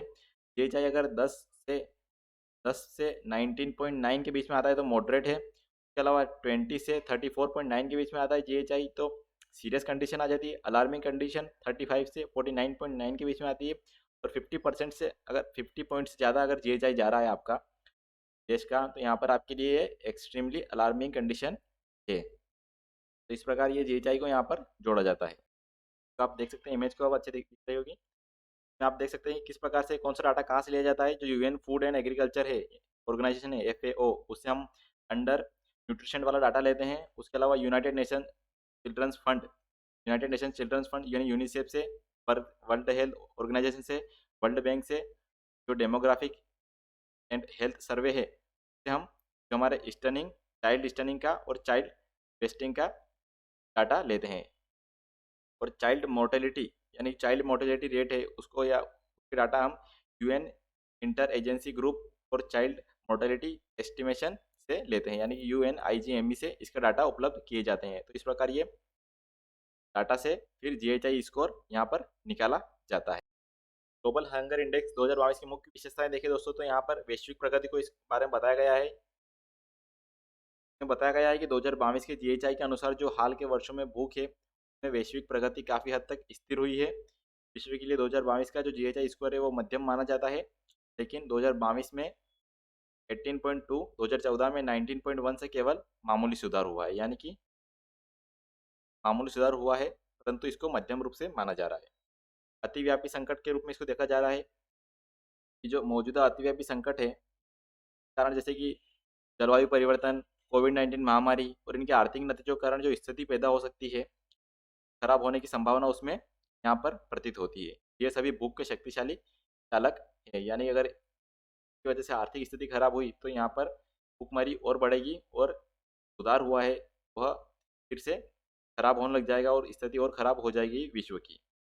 सर्वाधिक संवेदनशील क्षेत्रों के बारे में इसमें बात की गई, जो उप सहारा अफ्रीका के क्षेत्र हैं, दक्षिण एशिया के विश्व सबसे देश हैं, जो कि विश्व के सबसे भूखे स्तर वाले क्षेत्रों में का आकलन किया गया है और जो भविष्य के झटकों और संकटों के लिए सबसे अधिक संवेदनशील है। यानी कि अगली बार अगर कोई कोविड-19 महामारी जैसी महामारी अगर हम मान ले, फिर जलवायु परिवर्तन का जैसा असर दिख रहा है, हीट वेव्स जैसी बढ़ती जा रही हैं, इन क्षेत्रों में बहुत समस्याएं आ सकती है और जो कि संवेदनशील है सबसे ज़्यादा सभी समस्याओं के प्रति।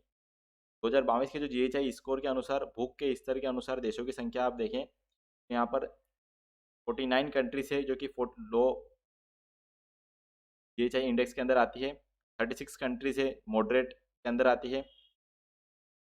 35 कंट्रीज यहाँ पर सीरियस कंडीशन में आती है। 9 कंट्रीज अलार्मिंग सिचुएशन में आ रही है और एक्सट्रीमली अलार्मिंग कंडीशन में यहाँ पर 0 कंट्रीज आती है, यानी कि अभी तक कोई कंट्रीज भी एक्सट्रीमली अलार्मिंग कंडीशन में नहीं है। भारतीय परिदृश्य की बात की जाए दोस्तों, तो भारत की रैंक ग्लोबल हंगर इंडेक्स में 101 देशों में से 107वें स्थान पर आ गया है, जो कि 2021 में 101वें स्थान पर था। भारत का जीएचआई स्कोर कितना है, तो 29.1 स्कोर के साथ भारत में भूख का स्तर गंभीर है, यानी कि 29.1 के साथ हम किस में आते हैं, सीरियस कंडीशन वाली कंट्रीज के अंदर हम आते हैं, जो कि 20 से 34.9 के अंदर रहते हैं। इस प्रकार हम सीरियस और गंभीर स्थिति में हैं। और युद्धग्रस्त अफगानिस्तान को छोड़कर सभी दक्षिण एशियाई देशों से भारत को पीछे रखा गया है, यानी कि युद्धग्रस्त अफगानिस्तान है उसको छोड़कर सारे दक्षिण एशियाई देश हैं वो इसमें नहीं आते, वो सभी इसमें आते हैं, मॉडरेट में आते हैं। जिसके कारण भी भारत सरकार ने रिपोर्ट को खारिज किया है। चाइल्ड वेस्टिंग दोस्तों देखिए, तो भारत में चाइल्ड वेस्टिंग दर है, यानी कि जो ऊंचाई के लिए कम वजन, जितना जितना आपकी ऊंचाई अगर उससे कम वजन होता है तो चाइल्ड वेस्टिंग में आता है। इसमें 19.3% पर है, जो 2014 की 15.1 और यहाँ तक कि 2017.15% की दरों से भी बदतर है। यानी कि जो कि यहाँ पर चाइल्ड वेस्टिंग बढ़ी है। इस प्रकार चाइल्ड वेस्टिंग में हमारी दर है वो मतलब कि हालत खराब हुई है, बदतर हुई है। चाइल्ड वेस्टिंग वही दोस्तों हमने ऊपर चर्चा की थी, यहाँ पर ऊंचाई तो बढ़ गई है हमारी, पर हमारे जो बच्चा है उसका वजन नहीं बढ़ पाया, जिस कारण से ये चाइल्ड वेस्टिंग इसको नाम दिया जाता है। यह दुनिया की किसी भी देश के लिए सबसे अधिक है, और भारत की बड़ी आबादी के कारण क्षेत्र में औसत बढ़ता है, यानी कि दुनिया में ये जो हमारा दर है वो सबसे अधिक दर चाइल्ड वेस्टिंग का भारत का है। अल्प पोषण में देखा जाए दोस्तों, तो देश में जो कुपोषण की व्यापकता भी 2018 से 20 में 14.6 से बढ़कर 2019-20 में 2021 में 16.3% हो गई है। और यह भारत में 224.3 मिलियन लोग हैं, जिन्हें विश्व स्तर पर कुपोषित कुल 828 मिलियन लोगों में से कुपोषित माना जाता है। यानी कि आप देख सकते हैं कि 828 मिलियन में से हमारा भाग भी कितना बड़ा है। इसके अलावा चाइल्ड स्टंटिंग, भारत ने जो चाइल्ड स्टंटिंग में सुधार दिखाया है 2014 से 2022 के बीच, यह 38.7% से घटकर 35.5% हो गया है। यानी कि हमने चाइल्ड स्टंटिंग में यहाँ पर मेजर मेजर तो नहीं, पर हमने सुधार दिखाया है, क्योंकि हमारा जो पहले 38.7 था अब 35.5 हो गया है। बाल मृत्यु दर की दोस्तों बात की जाए तो 2014 से 2022 के बीच बाल मृत्यु दर भी 14.6 से गिरकर 30.3 हो गई है। तो इस प्रकार दो जो इसके पैमाने हैं, हालांकि उसमें हम हमारा बड़ा है, परंतु दो पैमानों पर हमने यहाँ पर कुछ सफलता हासिल भी की है, जैसे कि चाइल्ड स्टंटिंग में और बाल मृत्यु दर में हमने सफलता हासिल की, परंतु चाइल्ड वेस्टिंग और अल्पपोषण में हमने कुछ हमारे इसमें बढ़ोतरी देखी गई है, यानी कि हमारी हालत बदतर इसमें दिखाई पड़ती है। ये कुछ नीतिगत सिफारिशें की गई है, जिसमें समावेशी शासन और सरकार की जवाबदेही के बारे में बात की गई है। सरकार को भोजन के अधिकार का सम्मान करना चाहिए, उनकी रक्षा करनी चाहिए और उसे पूरा करना चाहिए। यह राष्ट्रीय कानून का हिस्सा होना चाहिए और शिकायतों के निवारण के लिए तंत्र द्वारा समर्थित होना चाहिए। ऐसी सिफारिशें की गई है। सभी हितधारकों को सरकारों को जवाबदेह ठहराने में योगदान देना चाहिए, यहाँ पर ये सिफारिश भी की गई है। नागरिक भागीदारी को बढ़ाने की बात की गई है। में समुदायों, नागरिक समाज संगठनों, छोटे उत्पादकों, किसानों, स्वदेशी समूहों पौष्टिक भोजन तक पहुंच को नियंत्रित करने के प्रयास में शामिल किया जाना चाहिए। यानी कि समुदाय सोशल यानी कि हमारी सोसाइटी के हर एक समुदाय को, यानी कि हर एक संगठन को, नागरिक को, छोटे उत्पादक हैं, किसान हैं, जो इंडिजिनस ग्रुप है, तो जो ये पौष्टिक भोजन है बच्चों तक पहुंचाने में या फिर अन्य लोगों तक पहुंचाने में भी, जो भूखे हैं जिनको खाना की पर्याप्त मात्रा जिनके पास उपलब्ध नहीं है, प्रयास करने चाहिए। कल जरूरतों को पूरा करना और खाद्य प्रणालियों को बदलना यहाँ पर एक महत्वपूर्ण सुझाव है कि अंतर्राष्ट्रीय समुदाय को अधिक से अधिक सार्वजनिक समर्थन जुटाने, निवेश बढ़ाने और बढ़ती मानवीय जरूरतों को पूरा करने के लिए वित्त पोषण के विविध स्रोतों को खोजने की आवश्यकता यहाँ पर होती है, और इसको ऐसा करना चाहिए। सरकारों को विकास सरकार और विकास साझेदार को खाद्य आपूर्ति में झटके की आशंका के लिए पूर्व चेतावनी प्रणाली और लचीली आकस्मिक निधि का उपयोग करना चाहिए। यानी कि सरकारों को विकास के साथ साथ ऐसे समय है जहाँ पर हमारी खाद्य आपूर्ति में झटके लग सकते हैं, उसके पूर्व चेतावनी की प्रणाली तैयार की करनी चाहिए, और समय के लिए जो लचीली आकस्मिक निधि है उसका भी उपयोग करना चाहिए, और ऐसी निधियों को बढ़ावा देना चाहिए। ये था कुछ ग्लोबल हंगर इंडेक्स रिपोर्ट 2022 का बारे में हमने चर्चा की। होप आपको पसंद समझ में आया होगा। बढ़ते हैं हमारे अगले आर्टिकल की तरफ। दोस्तों हमारा अगला आर्टिकल कार्बेट के बिजरानी, ढेला और झिरना जोन में शुरू हुआ नाइट स्टे। ये महत्वपूर्ण हो जाता है। कार्बेट के बारे में क्या है, हम जिम कार्बेट को जानते हैं, कहाँ पर स्थित है, इसी को देखते हैं। तो आपको यहाँ दिख रहा होगा जिम कार्बेट नेशनल पार्क, ये उत्तराखंड में स्थित है। और यहाँ पर आपको देख सकते हैं उत्तराखंड में और भी नेशनल पार्क है, तो हम देखते हैं। यहाँ पर आप देख सकते हैं उत्तराखंड के दक्षिणी पश्चिमी भाग में राजाजी नेशनल पार्क स्थित है। इसके अलावा जो कार्बेट है आपको सबसे नीचे दक्षिणी भाग में यहाँ पर दिखाई देगा कार्बेट नेशनल पार्क। से आप जाएंगे तो पूर्व में आपको एस्कॉट सेंचुरी दिखेगी, के साथ में लगता हुआ नंदा देवी नेशनल पार्क, ऊपर उसके वैले ऑफ फ्लावर यानी कि फूलों की घाटी दिख जाएगी, जो कि महत्व बहुत ही ज़्यादा प्रसिद्ध है।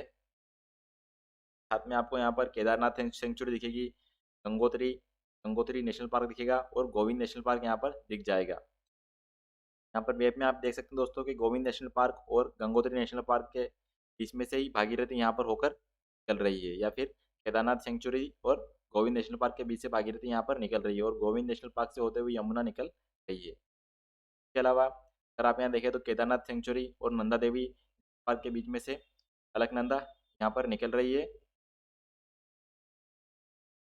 तो यहाँ पर भागीरथी और अलकनंदा जहाँ मिल रही है वो देवप्रयाग है। यहाँ पर आप देख सकते हैं, यहाँ पर दोनों मिलकर यहाँ पर गंगा का निर्माण यहाँ से करती है। यह राजाजी नेशनल पार्क से होते हुए फिर आगे बढ़ती है। इस प्रकार ये कुछ नेशनल पार्क है, तो भी जरूर याद रखिएगा, ये महत्वपूर्ण हो जाते हैं, प्रीलिम्स से भी महत्वपूर्ण हो जाते हैं। यहाँ पर आपको गंगा, यहाँ पर आपको रिवर के नाम पूछ लिए जाते हैं, कहाँ से निकल रही है, किन पार्क से होकर निकल रही है, किन के बीच से निकल रही है, क्वेश्चन पूछे जा सकते हैं। जिम कॉर्बेट का अगर हम देखें दोस्तों, तो जिम कॉर्बेट है वो British Indian hunter and tracker जो था वो टर्न हो जाता है कंजर्वेशनिस्ट के रूप में, ऑथर और नेचुरलिस्ट के रूप में, यानी कि लेखक और प्रकृतिवादी के रूप में बदल हो जाते हैं, जो कि एक की रोल प्ले करता है creating national reserve for the endangered Bengal tiger, यानी कि जो बंगाल टाइगर है उनको बचाने के लिए एक महत्वपूर्ण भूमिका बाद में निभाते हैं। और जो पहला यह व्यक्ति फिर भारत का पहला नेशनल पार्क इस्टेब्लिश करवाने में, यानी कि जो हेले नेशनल पार्क है, जो आज कॉर्बेट नेशनल पार्क यानी जिम कॉर्बेट नेशनल पार्क के रूप में भी जाना जाता है, कॉर्बेट नेशनल पार्क के रूप में, जो 57 में इसका नाम बदल बदल दिया गया था, की स्थापना करता है। उन्होंने दोस्तों 1907 और 1938 के बीच में लगभग 19 टाइगर और 14 लेपर्ड का यहाँ पर हंटिंग की थी।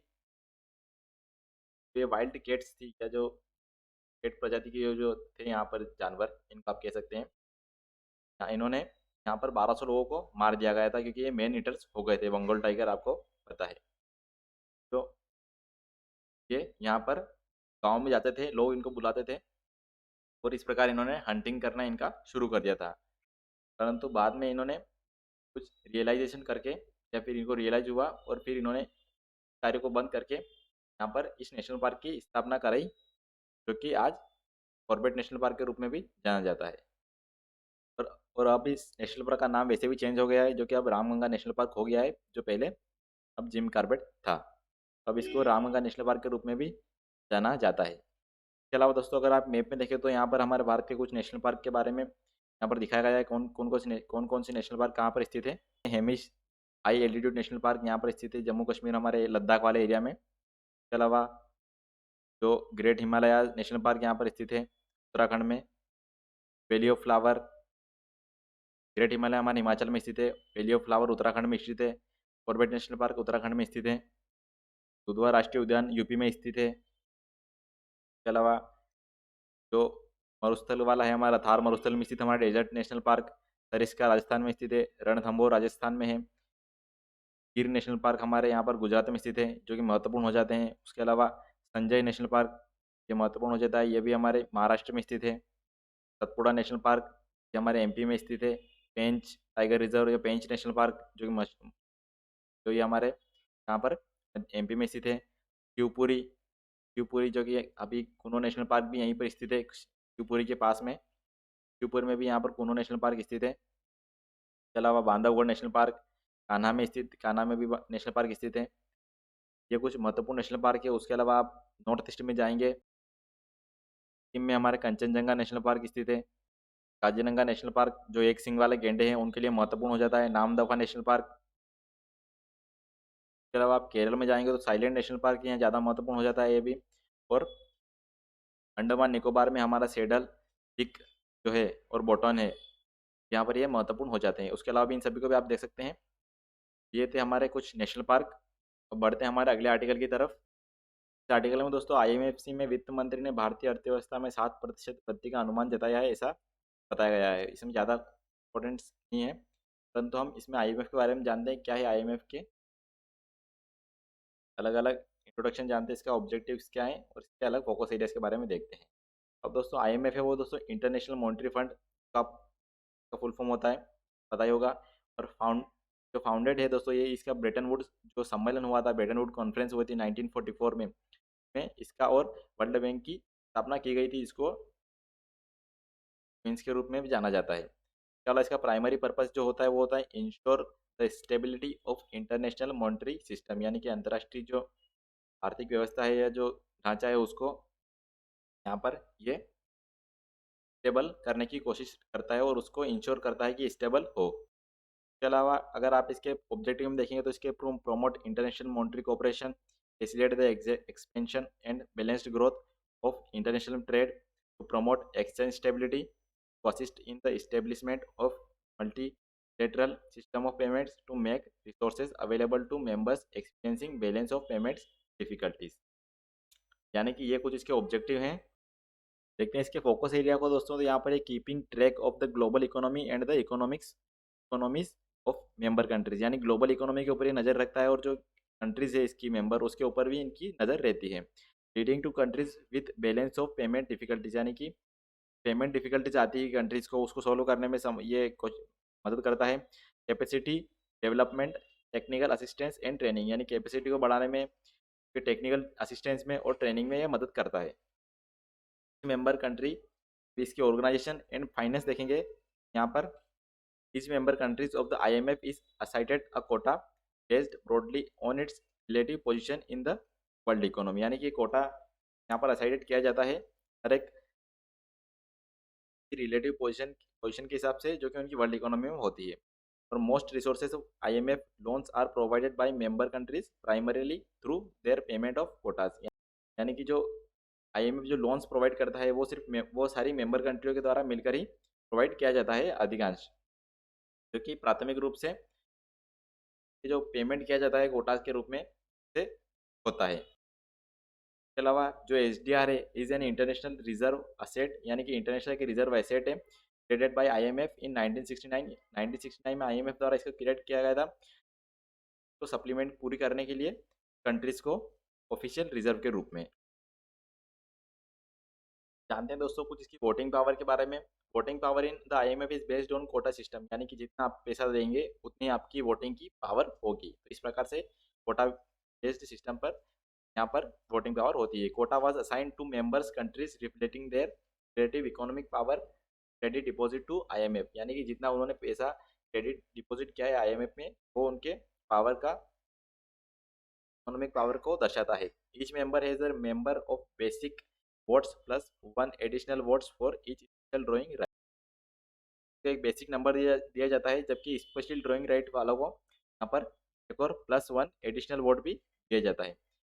और जो बेसिक वोट है वो जनरेट करता है एक slight bias in favour of small countries, परंतु जो कि एडिशनल वोट दिया जाता है एसडीआर का उससे वो ओवरवेट किया जाता है। इस प्रकार यहाँ पर ये बायसनेस का प्रॉब्लम थोड़ी समस्या को हल किया जाता है। इसके अलावा changes in the voting share require approval bye a super majority of 85% of voting power, यानी कि अगर शेयर वोटिंग के शेयर में अगर कोई चेंजेस करने हैं तो उसके लिए यहाँ पर सुपर मेजोरिटी की आवश्यकता होती है, जो कि 85% निर्धारित की गई है। 85% वोटिंग पर ही कुछ बदलाव किए जा सकते हैं वोटिंग की शेयर में। नेक्स्ट जानते हैं दोस्तों इसके मैनेजिंग डायरेक्टर लेगार्डे हैं। टोटल कोटा इसका $168 बिलियन का है। जो managing director of IMF is traditionally and European, यानी कि परंपरागत रूप से एक यूरोपियन ही इसका IMF का अभी तक फिलहाल रहा है।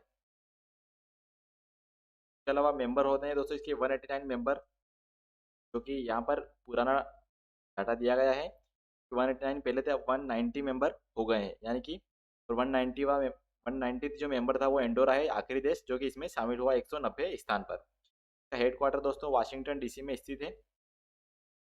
अब जानते हैं इसकी कुछ रिपोर्ट्स के बारे में जो कि IMF पब्लिश करता है। फिजिकल मॉनिटरी रिपोर्ट शामिल है। इसके अलावा ग्लोबल फाइनेंशियल स्टेबिलिटी रिपोर्ट इसकी जो है महत्वपूर्ण होती है, और वर्ल्ड इकोनॉमिक आउटलुक यहाँ पर इसके रिपोर्ट्स में आते हैं। ये थी दोस्तों कुछ IMF की जानकारी। पढ़ते हैं हमारे अगले आर्टिकल की तरफ। FATF की निगरानी से बाहर हो सकता है पाकिस्तान, यहाँ पर ये FATF महत्वपूर्ण हो जाता है। क्या है FATF, जानते हैं FATF के बारे में ब्रीफ में। तो financial action task force FATF है। तो FATF जो है वो एक इंटर गवर्नमेंटल ऑर्गेनाइजेशन है जो कि मनी लॉन्ड्रिंग से जुड़ी हुई समस्याओं को मुकाबला करने के लिए एस्टेब्लिश की जाती है और ये पॉलिसीज उसके ऊपर डेवलप करती है। तो इनिशिएटिव है जो एफएटीएफ का was taken by G7 group, यानी कि G7 ग्रुप द्वारा शुरुआत में सबसे पहले एफएटीएफ का निर्माण किया गया था। ये न्यूज़ में है क्योंकि दोस्तों यहाँ पर जो दिया गया है वो पुराना डाटा है। हालांकि पाकिस्तान को अभी इसमें चांसेस दिख रहे हैं बाहर निकलने के। जो में दिया गया है वो पुराना डाटा है कि Mumbai terror attack mastermind Zakir Rahman के कारण इसको सेंक्शन किया गया था। मतलब पाकिस्तान ने सेंटेंस किया था जब मुंबई टेरर अटैक के मास्टरमाइंड जाकिर रहमान को Lakhvi our fears of getting blacklist by FATF. अगर आप मैप में देखें दोस्तों तो यहाँ पर आपको मेंबर दिख रहे होंगे एफएटीएफ के। जो यहाँ पर ब्लू रीजन वाले कंट्रीज आपको दिख रहे होंगे, ये सारे एफएटीएफ के यहाँ पर मेंबर है। जो कि और जो ब्लू रीजन में नहीं है उसके अलावा ये सारे एफएटीएफ के मेंबर नहीं है। तो फंक्शन क्या है दोस्तों, अगर फंक्शन देखें तो दोस्तों ये प्रमोट करता है पॉलिसीज को जो कि कॉम्बेट करती है ग्लोबल मनी लॉन्ड्रिंग।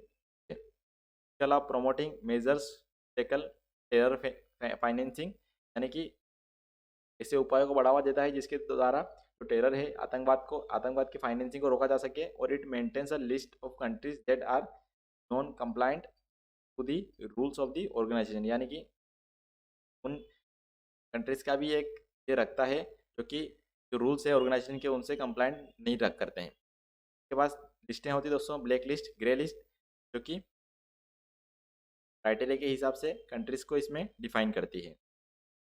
दोस्तों ब्लैक लिस्ट में वो आते हैं जो कि ऐसे देश जो कि नॉन कोऑपरेटिव तरीके से दिखाई देते हैं, यानी कि असहयोग करते हुए प्रतीत होते हैं। ग्लोबल फाइट, यानी कि वैश्विक स्तर पर आतंकवाद से और मनी लॉन्ड्रिंग के जो फाइनेंस हो रहा है आतंकवाद को फाइनेंस और मनी लॉन्ड्रिंग के केस उनमें असहयोग करते हुए दिखाई देते हैं, उनको ब्लैक लिस्ट में एफएटीएफ डालता है। ग्रे लिस्ट में दोस्तों वे आते हैं को वार्निंग दी जाती है एक शुरुआती तौर पर कि वह जो एफएटीएफ के रूल्स है रेगुलेशन है उनका पालन करें और जो मनी लॉन्ड्रिंग केसों और जो टेररिस्ट को टेररिज्म फाइनेंस कर रहे हैं उनमें उनको रोकने की कोशिश करें अपने कंट्रीज़ में। अन्यथा फिर उनको ब्लैक लिस्ट किया जा सकता है अगर वो जो ब्लैक एफएटीएफ के जो डायरेक्शन है उनका पालन नहीं करते हैं। कि ब्लैक लिस्ट में दोस्तों उनको इकोनॉमिक रूप से उन पर सैंक्शन लगाए जाते हैं और भी बहुत सारे सख्त कदम उठाए जाते हैं। इसके यहाँ पर ये दोनों लिस्टें महत्वपूर्ण हो जाती हैं। सिग्निफिकेंस देखते हैं दोस्तों एफएटीएफ का। एफएटीएफ की जो ब्लैक लिस्ट है वो स्वयं प्रकार से एक बेंचमार्क होती है इंटरनेशनल सैंक्शंस का, जो कि एक भारी भरकम सैंक्शंस लगा सकते हैं कंट्री के ऊपर ब्लैक लिस्ट में आने पर। ये प्रिवेंट करता है दोस्तों, किसी राज्य को रोकता है स्पॉन्सर करने में के लिए टेररिज्म को और इलीगल मनी लॉन्ड्रिंग को रोकने मतलब बढ़ावा देने से रोकता है। और जो ऑर्गेनाइजेशन है दोस्तों वो ब्रिंग करती है uniform standard for global transaction को, यानी कि ग्लोबल ट्रांजेक्शन है उसको भी एक बढ़ावा देने के लिए बढ़ावा देने में मदद करती है एक समान आधार पर। ये था दोस्तों कुछ एफएटीएफ के बारे में हमने जाना। अब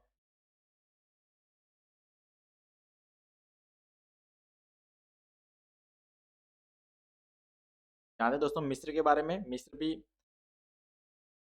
देखते हैं दोस्तों मिस्र का, तो आप यहाँ पर देख सकते हैं इजिप्ट, मिस्र को इजिप्ट भी कहा जाता है। यहाँ पर मिस्र में आप यहाँ देख सकते हैं यहाँ पर इसके पश्चिमी क्षेत्र में वेस्टर्न डेजर्ट, यहाँ पर आप देख सकते हैं जो सहारा का भाग है एक सहारा डेजर्ट का यहाँ पर भाग है। ट्रॉपिक ऑफ कैंसर इसके निचले भाग से यानी इसके दक्षिणी भाग से होकर निकलती है। लेक नेसर से होकर निकलती है, तो नहीं लेक नेसर जहाँ पर इसके नील नदी में स्थित है। और जो कि नील नदी आप यहाँ पर देख सकते हैं मैप पर। नदी यहाँ ऊपर से आपको देख हो सकती है, यहाँ पर दिखाई दे रही होगी। यहाँ पर नील का डेल्टा यहाँ पर देख सकते हैं आप। यहाँ पर इधर से नील नदी बहती हुई हमारे मेडिटेरियन सी में जाके मिल जाती है डेल्टा बनाती हुई। मिस्र की राजधानी दोस्तों कायरो है। गिज़ा का पिरामिड यहाँ पर बहुत ही फेमस है। और उसके अलावा सुएज कैनाल भी यहाँ पर देख सकते हैं, सुएज कैनाल भी यहीं से निकलती है, जो कि एक महत्वपूर्ण जल संधि महत्वपूर्ण जल संधि है जो कि लाल सागर को भूमध्य सागर से जोड़ने का काम भी करती है। गल्फ ऑफ सुएज भी दोस्तों यहाँ पर मिस्र में स्थित है, यहाँ पर ये पूछे जा सकते हैं। इसके अलावा दोस्तों रोसेटा स्टोन जो कि हाल ही में चर्चा में रहा था, फिल्म्स के लिए महत्वपूर्ण है क्योंकि यह मिस्र के इतिहासकारों ने दोस्तों ब्रिटिश संग्रहालय से रोसेटा स्टोन की जो वापस करने की मांग की थी, यानी कहा था। रोसेटा स्टोन दोस्तों एक बड़ा पत्थर का स्लेब है जिस पर शिलालेख है, यानी कि ऐसा माना जाता है कि यह किसी बड़ी चट्टान का टुकड़ा है। जिस प्रकार से हमारे अशोक के शिलालेख या प्रयागराज के शिलालेख, अशोक के शिलालेख मिलते हैं, इस प्रकार से यह भी एक शिलालेख था। इसमें 3 लिपियों में शिलालेख लिखा गया था, जिसमें से एक डिक्री थी, और यानी कि डिक्री यानी कि सार्वजनिक संदेश दिया गया था। ये शिलालेख दोस्तों माना जाता है कि राजा टोलमी 5 के शासनकाल से संबंधित है, और 2000 वर्ष से अधिक की इसकी आयु बताई जाती है। इससे दोस्तों फ्रांसीसी की हार के बाद अलेक्जेंड्रिया की संधि 1801 के तहत यह पत्थर अंग्रेजों को हस्तांतरित कर दिया गया था। यहाँ की फ्रांसीसी की हार यानी कि नेपोलियन को हराकर अंग्रेजों ने पत्थर को अपने यहाँ पर हस्तांतरित कर दिया था। शिलालेख में दोस्तों 3 लिपियाँ मिलती है, जिसमें चित्रलिपि मिलती है, डेमोटिक लिपि होती है, और प्राचीन ग्रीक लिपि यहाँ पर मिलती है। चित्रलिपि में पुजारी आदेश के लिए प्रयुक्त होती है, डेमोटिक दैनिक उपयोग के लिए इस्तेमाल की जाने वाली मिस्र की लिपि होती है, और प्राचीन ग्रीक लिपि प्रशासन की भाषा कहलाती है और प्रशासन की भाषा होती थी। ये है कुछ रोसेटा स्टोन, यह प्रीलिम्स के लिए महत्वपूर्ण हो जाता है। अब बढ़ते हैं हमारे अगले आर्टिकल की तरफ, जो कि है टर्की यानी तुर्की, तर्कीय भी बोलते हैं इसको, आपका नाम चेंज हो गया है। यहाँ पर देख सकते हैं तुर्की कोयला खदान विस्फोट में 41 की मौत। तुर्की जो कि पहले तुर्की है, जो कि पहले तुर्की के नाम से जाना जाता था। जानते हैं इसके, देखते हैं इसका मैप। यहाँ पर देख सकते हैं आप इसकी राजधानी अंकारा।